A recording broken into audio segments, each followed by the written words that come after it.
Hello students, రేపు పొద్దున UPSC రాయబోయేటటువంటి ప్రతి ఒక్కరికి కూడా ఆల్ ద వెరీ బెస్ట్. మీ అందరికీ యూపీఎస్సీ స్ట్రాటజీ గురించి తెలుసు.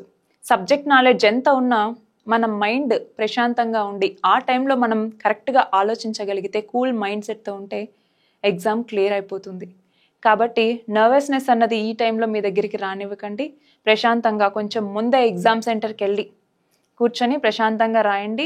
అండ్ ఇంకో ఇంపార్టెంట్ విషయం ఏంటి అంటే, మార్నింగ్ ఎగ్జామ్కి ఆఫ్టర్నూన్ సీసాట్ ఎగ్జామ్కి మధ్యలో ఉండే గ్యాప్ ఏదైతే 2.5 hours ఉంటుందో, ఆ గ్యాప్లో కీ చూసుకోవటాలు, పక్కన వాళ్ళతో డిస్కషన్స్ పెట్టడాలు, అంతలోపే ఎక్స్ప్లెనేషన్ పెడుతుంటారు చాలామంది, ఆ ఎక్స్ప్లెనేషన్లు వినడాలు, ఇలాంటివి మానుకోండి.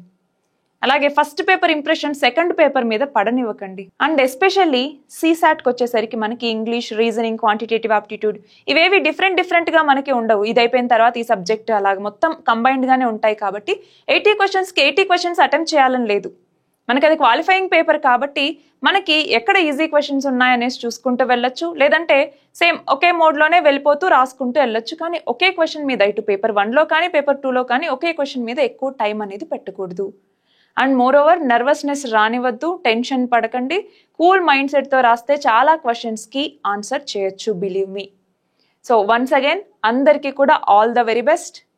మధ్యలో మాత్రం ఖచ్చితంగా టెన్షన్ పడద్దు, డిస్కషన్స్ అస్సలు పెట్టుకోవద్దు.